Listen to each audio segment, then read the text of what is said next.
So the first thing I want to talk about today as we look at our evolution lab is to figure out our frequencies in populations.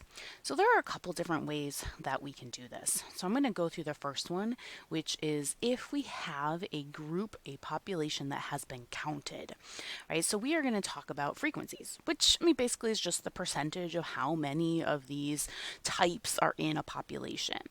So we are going to talk about allele frequencies. So remember, alleles are just types of genes of the trait we're looking at. We've been talking about these for most of the semester as dominant versus recessive, right? So I'm going to use a big A to represent the dominant genes and a small a to represent the recessive genes. Then we're going to talk about genotype. So genotypes, remember, are homozygous dominant, heterozygotes, and homozygous recessive, right? Which I will notate as big A, big A, big A, little a, little a, little a. So the population that I'm going to start with is just a sample population that has already been counted. So whenever you have already had a population that has been counted, you can just use those numbers to determine what is the frequency of that specific thing in our population. So I'm going to start with a population of 422 individuals that were counted. 112 of those were homozygous dominant, 246 of them were heterozygotes, and then 64 were homozygous recessive. So before we do any of our calculations here, one of the things we need to figure out is how many alleles are actually in the population. Right, so what we're looking at here, 422 individuals, those are just the organisms that we have counted, not how many alleles. So remember, every single person has two, or every single individual here has two alleles. So all we have to do is multiply this times 2. You can do your long division or multiplication, or you can use your trusty dusty calculator. So this would be 844 alleles. And that will matter because that's our total number of alleles. So the first math that I'm going to do is looking at the allele frequency. So we are going to look at big A first, our dominant allele. So how many dominant alleles are in our population? That's what we need to figure out first. So we know that there are 112 individuals who have two big A's. We also know that there are 246 individuals that only have one A, right? So remember, heterozygotes have a dominant gene, so we do have to count those. So we're going to have to count 1, 2 for every single one of these 112 individuals, and we are going to count just 1 for our 246. So what that looks like is 2 times 112. Right, so that is all of the alleles that we will find in our homozygous dominant population. And then we will add the 246 individuals who only have one. So again, we're not multiplying this because they only have one dominant allele.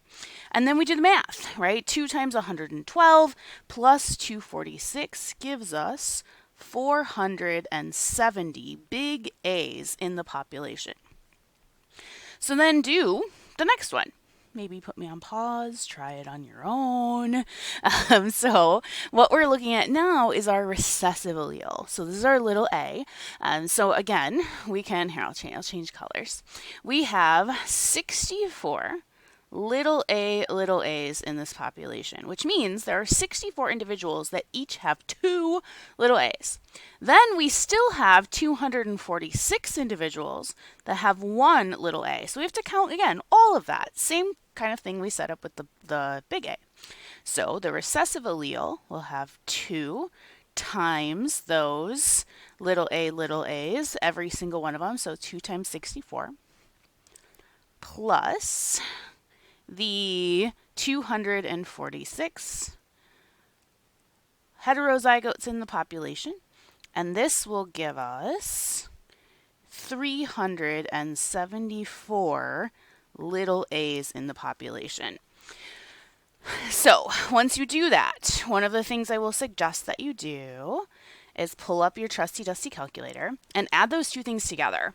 All right, so 470 plus 374 which gives you 844. So it's a good way to double check your math for what you calculated over here.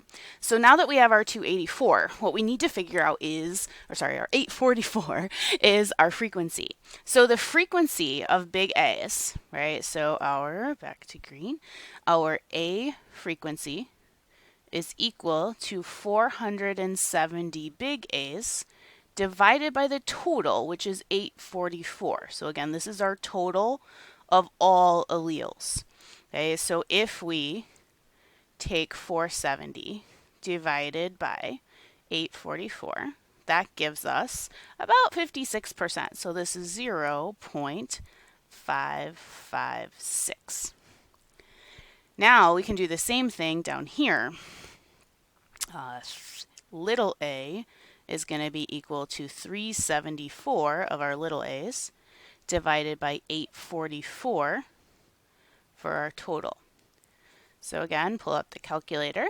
We've got 374 divided by 844, and that gives us 0.443. I knew it was 443. Now again, another thing you can do here to double check your math is to take these two numbers and add them together to make sure that they equal 1.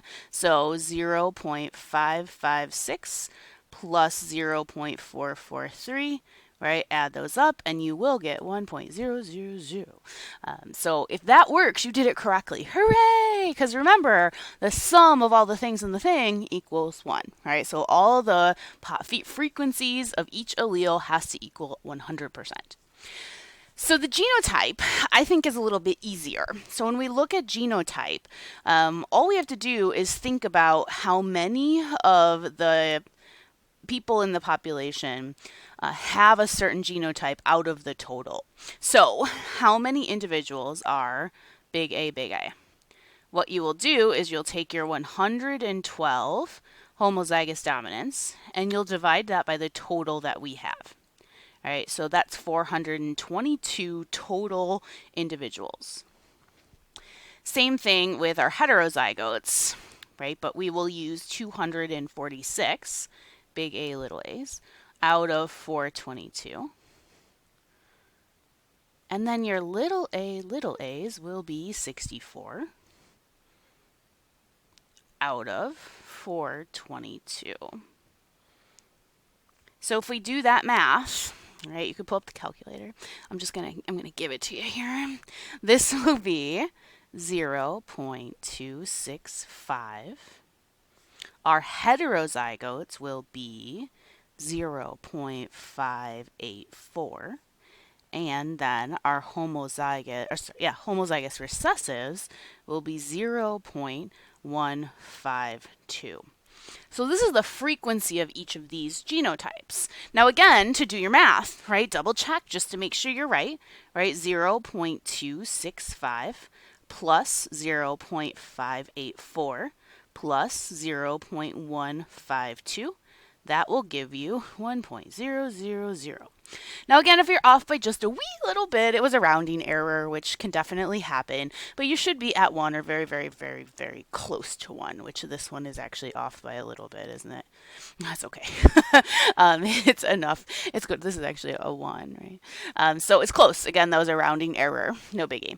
What you're really just doing is getting a good estimate of the frequency of these specific alleles and genotypes. And now we are going to apply that to how that works with our evolution lab in the next video if you choose to watch.